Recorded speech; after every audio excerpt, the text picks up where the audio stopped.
Professor Laird here. I hope everyone is staying safe. This lecture is on the court system. Talking about the judicial branch. We've already talked about the legislative branch, which is Congress. We've talked about the executive branch, which is the president and his bureaucracy. The judicial branch, third branch of government, is designed to interpret the law. It's for judges that are within that certain jurisdiction. Other judges will follow that law. Those rulings set precedents. This is what we call case law. When judges make decisions, all the other courts below that or in that jurisdiction have to abide by that ruling. Of course, there could be another case that could be brought to appeal that, which we'll get into here in a minute, but that's what's called case law.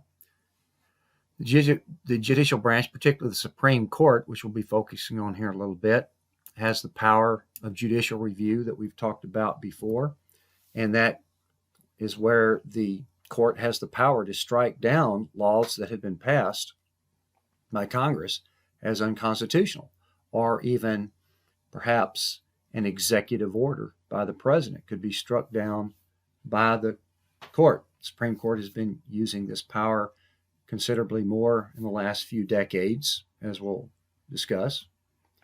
This was started off very early on in 1803 with Marbury versus Madison, where the Supreme Court struck down an earlier law, which happened to be part of the Judiciary Act of 1789. So that set the precedent, but they didn't use it again until Dred Scott versus Sanford ruling in 1857. So we'll talk about that a little bit more later on. The framers of the Constitution argued that this would be the least dangerous branch. So what we'll see as we get through this chapter, that the Supreme Court, the judicial branch, has picked up more power than what was originally intended. But originally, and still to this day, the courts are unable to enforce their decisions. That's what the executive branch does. Cases are brought to the courts, and they make their rulings, and then those rulings would have to be enforced by the executive branch. The judges are also nominated by the president, confirmed a majority vote of the Senate. The judges are appointed for life terms, and the reason for that is that they were wanting to keep the judges out of the re-election process, insulate them from the political campaigning, the raising of money, the making of promises, the being affiliated with a political party that could have some conflict of interests here and there. Now, several states do elect their judges, and there doesn't seem to be any significant difference in the quality of judges when that happens. But the initial intent here was to appoint them for life so that they would not have to deal with that and stay an impartial arbiter of the law. The structure of the court is determined by acts of Congress. That was set out in the Constitution, that the Congress would set that up. And so let's look at some of that progress. One of the very first things that Congress did in 1789 when it convened was the Judiciary Act of 1789, where they established 6 justices, the circuit courts and the district courts. And there was some fluctuations here and there over the years to where the number of justices on the court ranged perhaps, between 7 and perhaps a total of 11. But in 1869, they set the number of Supreme Court justices at 9, and this coincided with 9 circuit courts. And we'll look at those numbers here in a minute. And that's stayed that way ever since. We've had 9 Supreme Court justices. There's never been any political will to change that number, but yet Congress could actually do that. The Judiciary Act of 1891 established the U.S. Court of Appeals, which mainly just a name change, as we'll look at the map here in a minute. And the Judiciary Act of 1925 gave the Supreme Court a little bit more power and leeway in selecting cases. This Certiorari Act adds to the judge's discretion in that if 4 judges agree on a case, they will accept that case. So therefore, as the judges may be leaning towards a political ideology, then judges could reach out and perhaps grab cases that may have political overtones. And so we'll get into that here a little bit more. The types of law, we've got criminal law. Most of that, of course, is handled in the state courts according to the Constitution. This is where we're protecting the health, safety, and morals of the citizens. Civil law is private matters where no physical crime is typically alleged. It has to do with contracts where somebody has violated an agreement, or the case of torts where there has been a wrongful act or personal injury. So the personal injury attorneys that you see, the commercials on TV, that's dealing with torts law. And one of the most famous of those cases was the spilled hot coffee with the McDonald's back in 1992. Just a couple of facts of that case. Stella Liebeck, 79 years old, spilled hot coffee in her lap in the drive-thru, and the coffee was hot. I can attest to that. At that time, the McDonald's acknowledged it had many complaints. In fact, McDonald's had received over 700 complaints prior to this about their coffee being extremely hot. They acknowledged that they kept it about 20 degrees hotter than their competitors. And when Miss Liebeck spilled this on her lap, it resulted in third-degree burns. Initially, she just wanted to be compensated for her injuries, which included skin grafts. McDonald's, a typical response to these types of claims is to ignore them, and they may go away because people can't often afford an attorney. So that was the general line there, that they would ignore it or blow it off until it got to court. And when it did get to court, the jury agreed with Miss Liebeck. Originally, they ordered her $160,000 for her injuries and $2.7 million in punitive damages. They calculated that as being, they got some data, and they found that 2 days of McDonald's coffee sales around the world amounted to about 2.7 million. So they punished them 2 days worth of coffee sales. And the judge actually lowered that punitive damage award to $480,000. So that's an example of a famous torts case. Now, obviously, there's torts reform out there in that people could be trying to sue people wrongfully because a corporation has deep pockets and they feel like they might get some money. But on the other side of that, there are cases where people have been wronged by a corporation and need a recourse to pursue those claims. So controversial, yes, but still part of the legal system. Now, public law is where federal courts get most involved, where you're looking at the rights of the citizens, where the government is the defendant. This includes constitutional law, where we're looking at issues of perhaps somebody violating the Constitution, and administrative law, where there's a charge against a particular government agency. Now, the court system, and we'll look at some examples here, whether we're looking at the state courts or the federal courts, there is a 2-tier court system. The first tier is what we call original jurisdiction. That's the first court to hear the case, and this includes the trial courts in the state's system, criminal, civil trials generally, and this includes the district courts in the federal system. This is dealing mostly with public law. We'll look at some charts here in a minute. The second tier is appellate jurisdiction, and that's where if somebody's not happy with the lower court, they can take it to the higher court and hear the appeal of the trial court or the district court, and this could go all the way to the Supreme Court of the state or the federal Supreme Court. So this is the 2-tier court system, original jurisdiction and appellate jurisdiction. And this is at both the state and the federal court systems. Now, this is a federal map of our district courts. So you can see these dotted lines here are the boundaries of the district courts in the United States, about 94 district courts. If you can see there where there's no dotted line boundaries, that means Wyoming, for example, the entire state is one district court.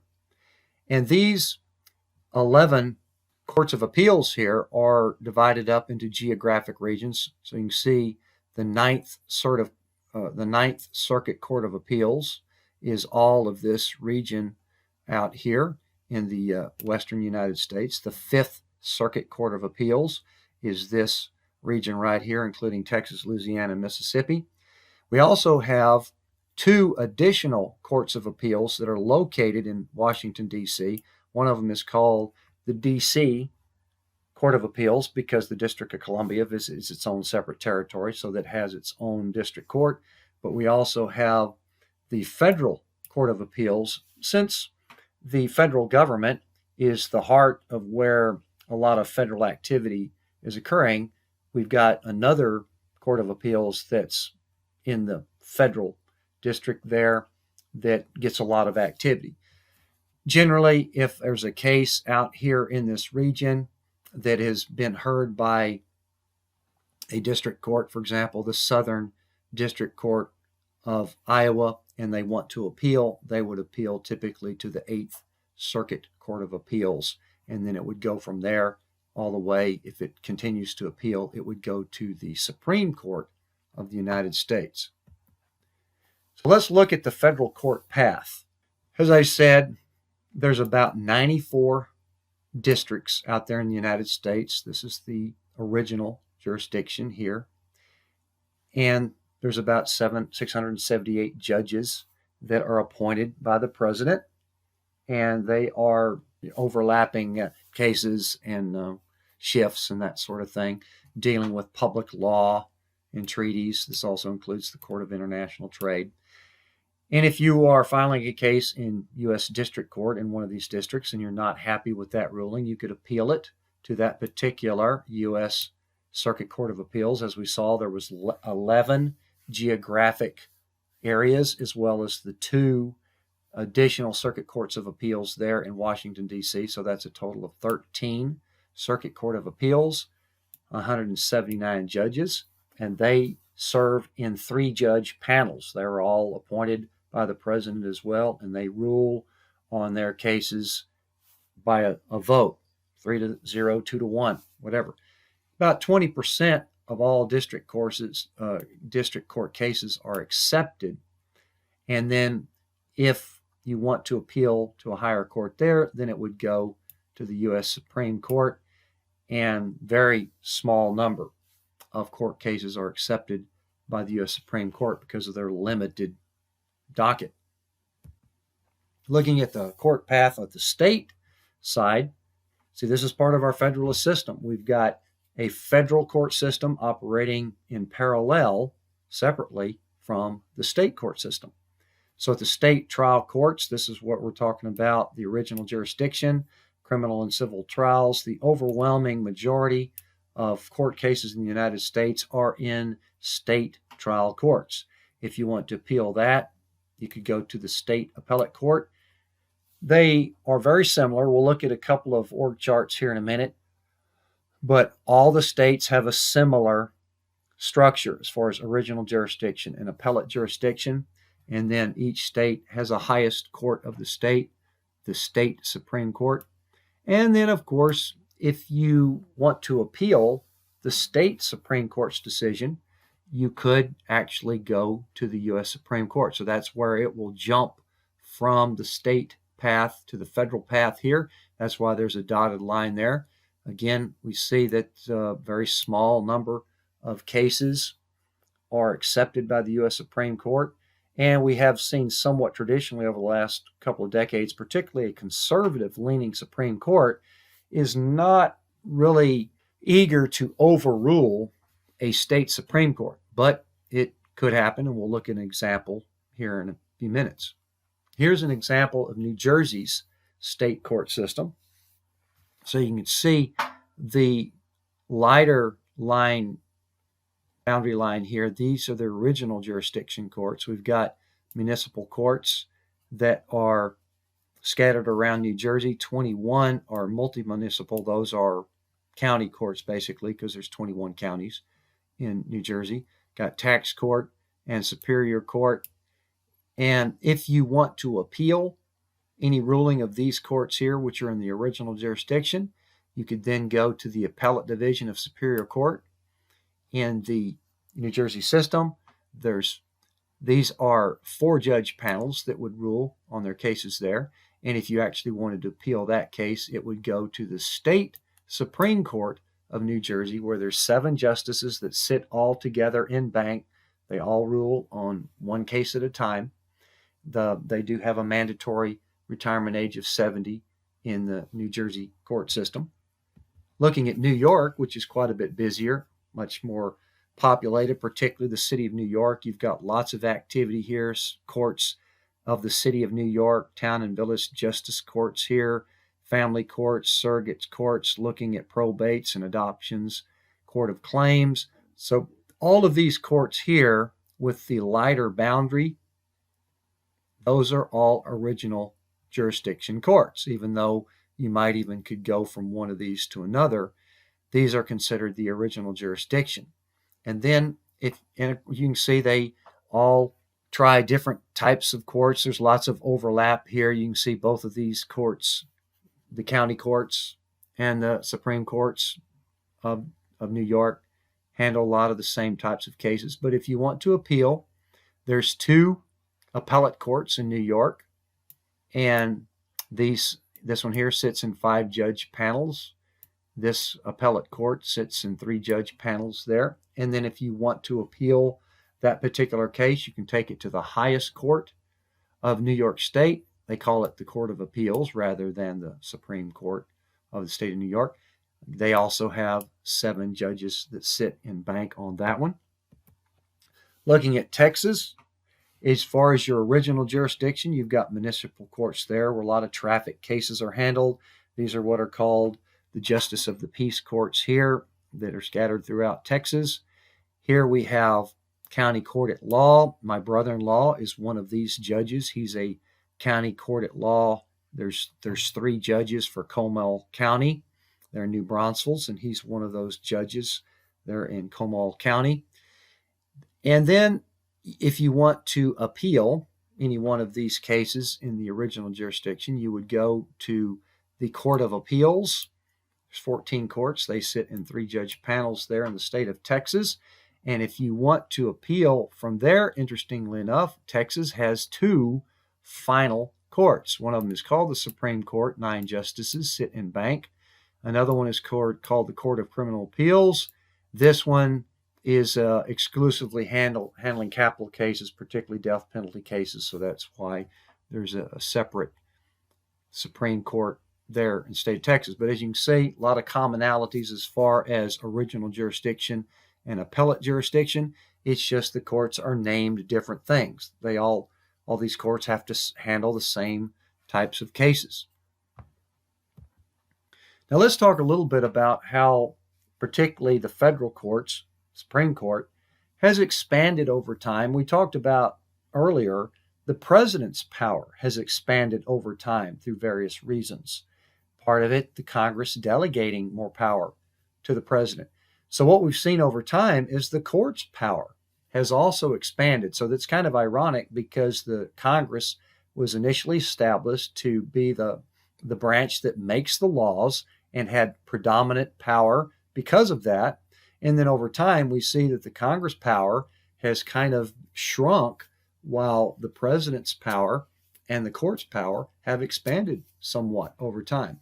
We've already talked about the judicial review being a very powerful tool that the court has used. It can strike down laws as unconstitutional. We also mentioned how the court has attained broader discretion on picking and choosing their cases. There's a little bit more liberalized definition of standing, which standing simply means, do you have a case? And we talked about that certiorari act, where if 4 judges can agree, and if these 4 judges are somewhat agreeing or aligned on their political ideology, which is what we see today, then they can reach out and grab any case they want and perhaps make a statement to society as far as ruling on that particular case, because it may have political, ideological overtones to it. So that has given the court a little bit more political power with that discretion. They can also rule on issues ahead of the public, or in most cases of what we've seen here lately, is that they rule on issues that Congress just can't seem to address. They might be too controversial, or because Congress does not want to risk not getting reelected, they will pass off these issues and kind of wait, in some cases, for the courts to resolve it, which was not what the original intent was. We see that the Brown versus Board of Education is a good example of how they can rule well ahead of Congress on issues, in this case, of civil rights, where they outlawed segregation and struck down that Plessy versus Ferguson, which was the separate but equal clause, and said that schools can't do this. And it wasn't until almost 10 years later till Congress had to get physically involved and pass the Civil Rights Act in order to enforce this. But you can see how the courts can, since they don't have to worry about public opinion or getting reelected, they can do that. Roe versus Wade is another example where they essentially made abortion illegal, used that clause as far as a privacy issue of a woman's reproductive rights. And even to this day, Congress is very hesitant to address the issue of abortion. So that's an example of how the court has expanded its power, because it will address issues that Congress just cannot seem to get around to addressing.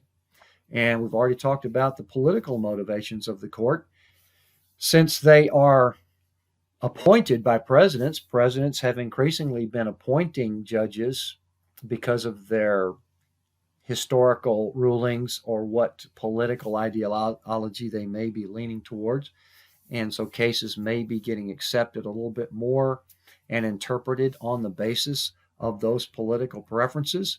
There may be a greater pursuit of a political agenda by the judges, because we're starting to see that polarization in the court as well, where we may have a majority of conservative-leaning judges at this time.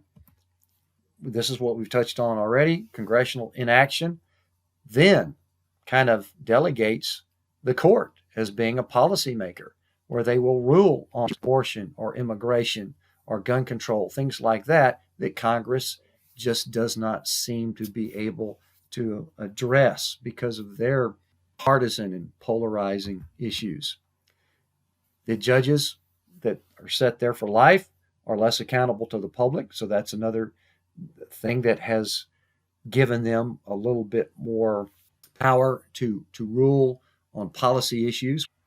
Judicial review, I've already talked about Marbury versus Madison, that they struck down a part of the Judiciary Act as unconstitutional, and that kind of set the precedent. But early on, they didn't use it again for a long time, until the Scott versus Sanford ruling that was into the run-up of the Civil War, where the judges found the Missouri Compromise of 1820 unconstitutional, and that Congress had no authority to prohibit slavery in the new states. So therefore, Dred Scott had to go back to the state that he was from to be a slave.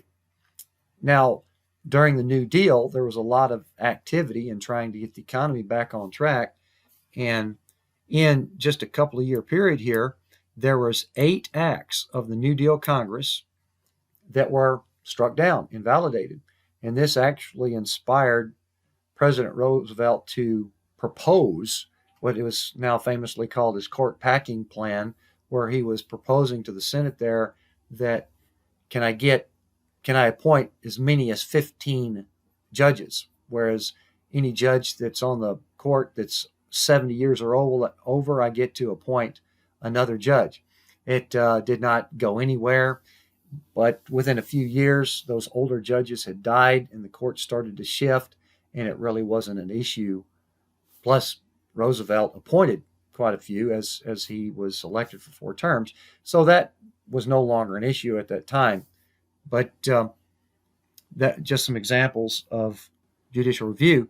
But what we see is that over the past few decades, the court, has been using this judicial review more and more as a policy tool. You can see the number there on page 232 in the text. If they are using it more as a policy weapon or a policy tool, then that's giving them more power to make policy decisions, which was not the original intent. Congress was the original intent to make the law, and then the court would just interpret that law. But this is how we've seen it evolving here. And this is a little political cartoon as to what we may be dealing with. Here are, as we can see, the spikes in the acts of judicial review. There's the spikes particularly during the New Deal era, but as we get further along, we see more and more acts of judicial review because of the polarization, because of the political leanings of the appointed Supreme Court justices, things like that. And speaking of diversity, even after these more recent appointments, we still see that all of our Supreme Court justices either went to Harvard or Yale. Let's talk about how the court has gotten involved in certain cases. And in 1996, the Congress passed the Defense of Marriage Act that provided that no state is obligated to recognize same-sex marriages performed in other states. Very quickly, and this is an interesting case where in society some issues start to shift more quickly than others. Not long after this, there started to be a little bit more awareness and tolerance of same-sex marriages, and eventually in 2003, the Massachusetts State Supreme Court ruled that gay couples had the right to marry, and then several states followed along with that. And then in 2013, the U.S. Federal Supreme Court, U.S. versus Windsor, actually used this judicial review and overturned a part of that Defense of Marriage Act, where in this case, a female couple had been recognized as being married in New York, but when one of them died, the remaining surviving partner could not collect the federal Social Security benefits. So they took that all the way to the Supreme Court. Supreme Court ruled in their favor and recognized, federal government then recognized the New York policy there of them being married. So therefore it wasn't totally resolved because each state could still make that decision. And then in 2015, the Supreme Court ruled that bans on same-sex marriage are unconstitutional. So therefore, all states now have to comply that same-sex marriage is legal. So the court got involved in that and resolved that issue. Campaign finance has bounced back and forth between Congress and the courts. The Federal Election Campaign Act of 1971, passed by Congress, limited how much a candidate could spend. Now, we'll talk about this a little bit more when we talk about elections and campaign finance. But a Supreme Court decision in 76 equated money is equal to free speech, and therefore there should be no limit to how much a candidate can spend. Of course, there is some logic to that, because if somebody makes a lot of money, I don't think they would want the government to tell them how they can or cannot spend their money. But there are also limitations as far as influence and bribery and things like that. But it's still a back and forth battle even to this day. The Bipartisan Campaign Reform Act of 2002 then prohibited unlimited party spending. This is what we call the soft money. But then it got back into the courts, and in Citizens United versus FEC 2010, the Supreme Court overturned, again with judicial review, overturned much of what that act had said. And then they actually made even a further distinction here that corporations are equal to people, and so there's no limit to these indirect expenditures. And this what resulted in the formation of super PACs. Super PACs can raise and spend as much money as they want as long as they're not coordinated, directly involved with that candidate. So that has increased spending dramatically with the creation of the super PACs. And then another Supreme Court ruling not long after that removed the aggregate limit on how much a donor can spend on federal candidates. There is a certain limit that you can spend on one individual candidate, but there's no limit to how many candidates you want to spend that limit on. That means that the court has generally ruled here recently in favor of people being able to spend as much money as they want on campaign finance, and it's still controversial, a back and forth issue. Now let's talk about one more issue that the court got involved in, and this was the Bush-Gore election, which was fairly controversial and somewhat ironic as well. In the 2000 election, it was not a very big turnout, 104 million votes cast, and Gore had a slight lead in the popular vote. It was razor thin close. We're talking about nationwide a difference of 540,000 votes. That is, as you can see, a half of a percentage point. Florida was undecided. 25 electoral votes were at stake here, and as you can see, this was crucial because at that point, Gore had 267 electoral votes. Bush had 246, and as you could see, if Bush would win Florida, that would put him at 271, which would give him the majority of the electoral vote. So very crucial, but Florida was stuck and could not decide, and an automatic recount showed that Bush was ahead by only 300 votes statewide. That's an incredibly close when you look at how many million voters there are in Florida.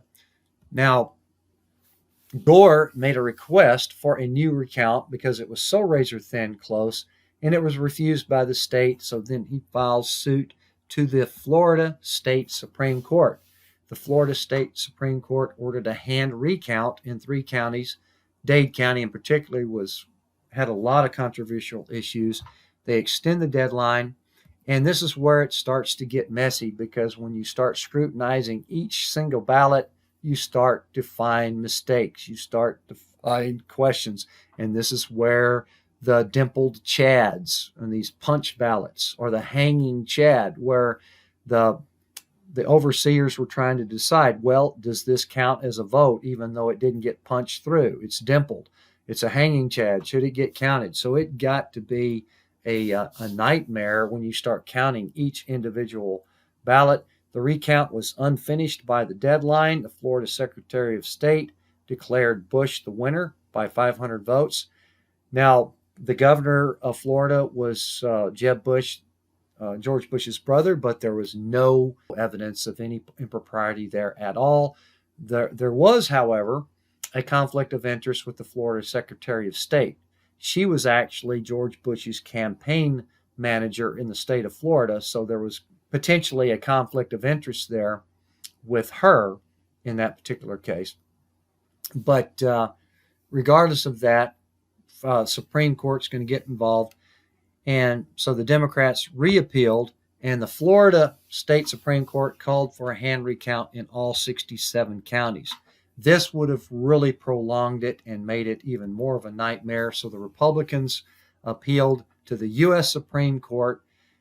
The United States Supreme Court halts the recount on December 7th in order to hear arguments. Now, they obviously could have let the recount keep going, but I think what the ultimate impetus there was to avoid even more controversy and even more of a mess. They stopped the recount on December 12th, and Bush was ahead, so Bush wins Florida, and therefore George W. Bush wins the presidency.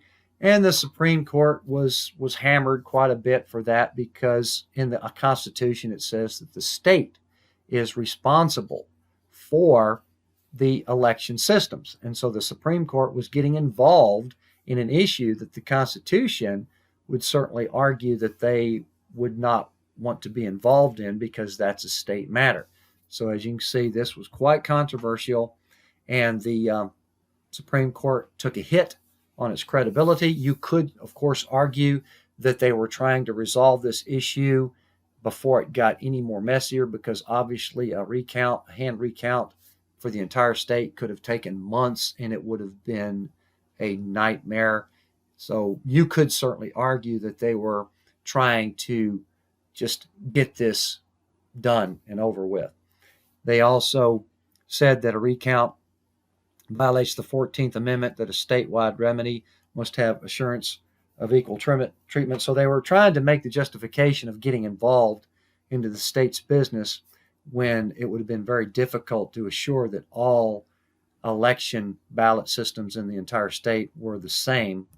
They also, as somewhat of an ironic situation here, they ruled against the state, contrary to what they had been doing previously, as far as not really being eager to overrule a state's jurisdiction.